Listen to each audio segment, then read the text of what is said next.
सभी मित्रों को गुड मॉर्निंग, सुप्रभात। मित्रों, आज मैं वाराणसी के पास सारनाथ में घूमने आया था, इसीलिए मैंने सोचा क्यों ना एक छोटी सी वीडियो बनाई जाए जिसमें आपको इसके बारे में कुछ ना कुछ बताया जाए। तो वाराणसी के पास में 6-7 किलोमीटर की दूरी पर एक सारनाथ है, स्थल है जो कि बौद्ध धर्म से संबंधित है।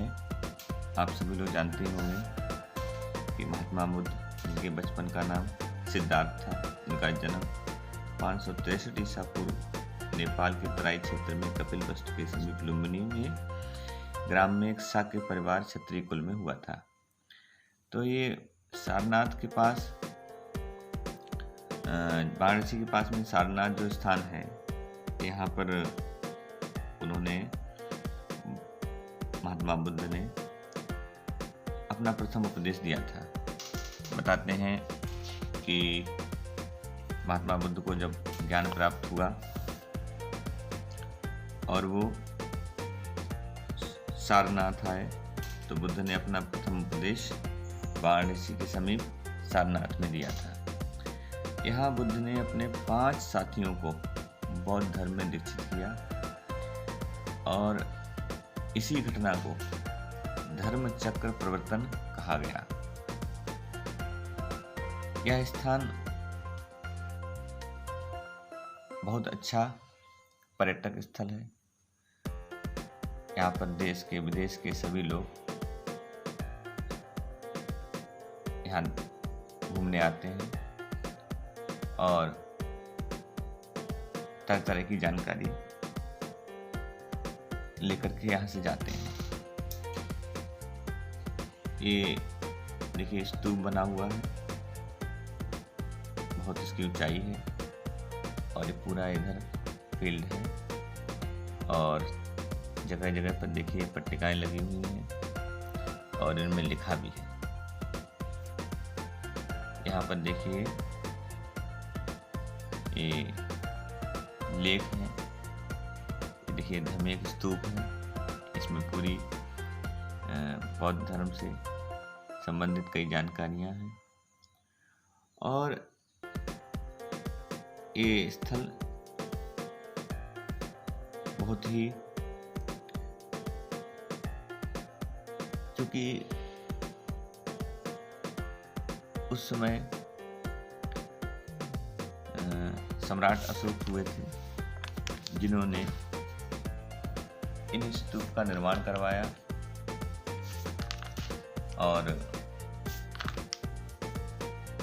बताते हैं कि ये जो स्तूप है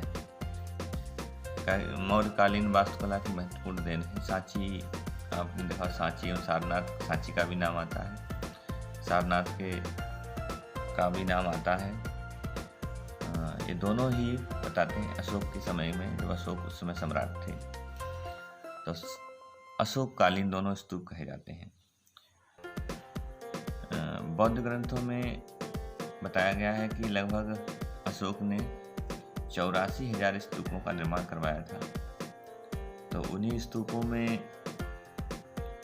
ये जो अपना सारनाथ वाराणसी के पास में है, इस स्तूप का भी नाम आता है।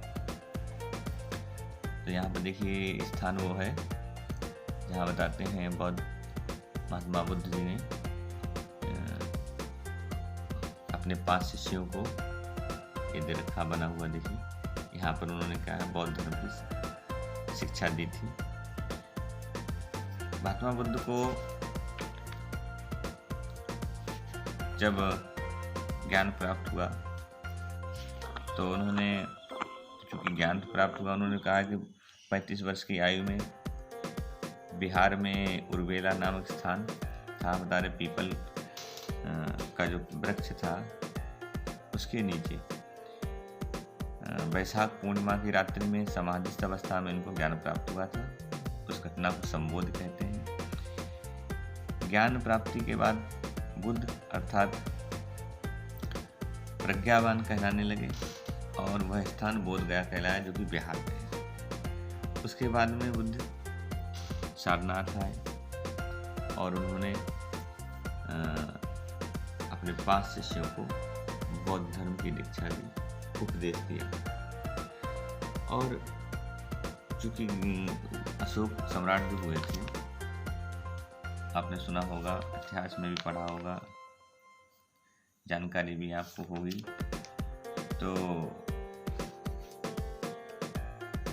कलिंग युद्ध हुआ था, उसमें बहुत ही नरसंहार हुआ, बहुत से लोग उस युद्ध में सैनिक मारे गए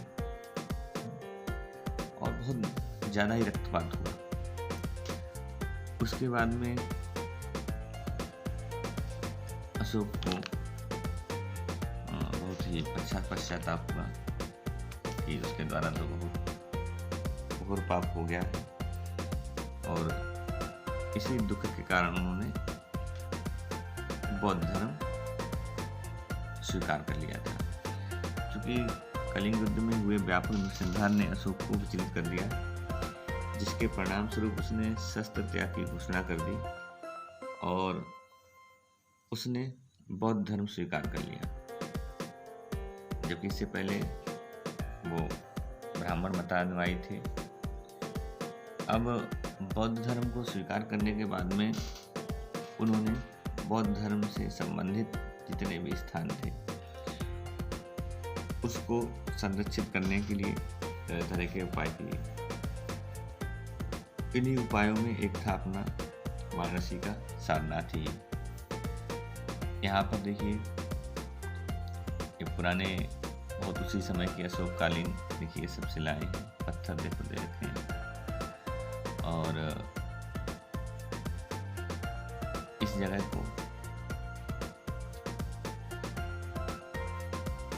सरकार ने भी देखिए संरक्षित स्थल के रूप में तैयार कर दिया है।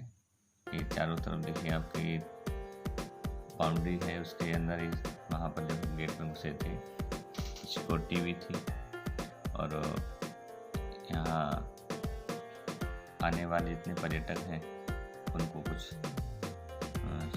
थोड़ा सा शुल्क देना पड़ता है, शायद ऐसे 20-25 रुपए जाते हैं, टिकट बनता है, तब इसके बाद में एंट्री मिलती।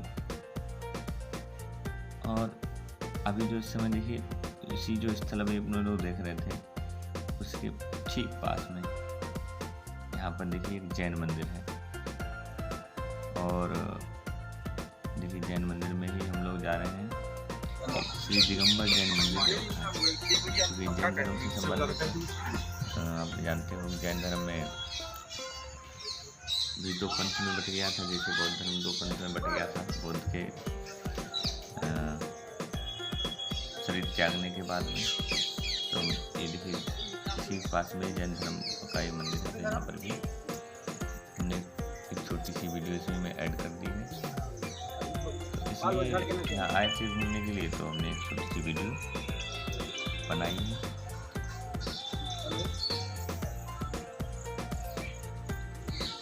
देखिए मंदिर का ये पूरा परिसर है, कुछ लोग भी